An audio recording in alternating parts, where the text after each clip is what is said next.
வணக்கம் ஃப்ரெண்ட்ஸ், கோவக்காய் பொரியல் தான் செய்ய போகிறேன். அதுக்கு அடுப்பில் சீனி சட்டி போட்டாச்சு, காஞ்சிட்ருக்குது. கோவக்காயை கட் பண்ணி எடுத்து வச்சுருக்கிறேன். அதை எப்படி ஏன்னா நல்லா காஞ்சிட்ருக்கு. இப்போ கடுகு போட்டுடலாம். கடுகு நல்லா வெடிச்சிட்ருக்கு. கடுகு போட்டாச்சு, கடுகு வெடிச்சிட்ருக்கு. உளுத்தம்பருப்பு போட்டிருக்கேன். காரத்துக்கு 2 வரமிளகாய் சேர்த்துடலாம். கடுகு வெடிச்சிருச்சு, உளுத்தம்பருப்பு நல்லா செவந்துருச்சுங்க. ஒரு வரமிளகாயை சேர்த்துருக்கேன். இப்போ காயை சேர்த்துடலாம்.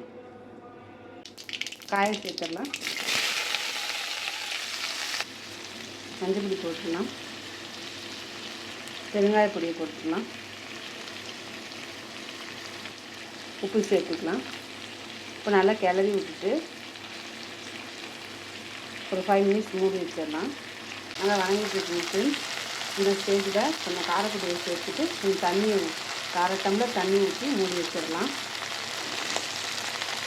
காரப்பொடியை போட்டாச்சு, நல்லா கலந்து விட்டுடலாம்.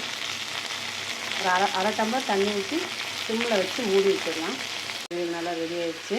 இந்த மாதிரி நீங்களும் செஞ்சு பாருங்கள். பொரியல் ரெடி ஆகிடுச்சு. இந்த மாதிரி நீங்களும் செஞ்சு பாருங்கள்.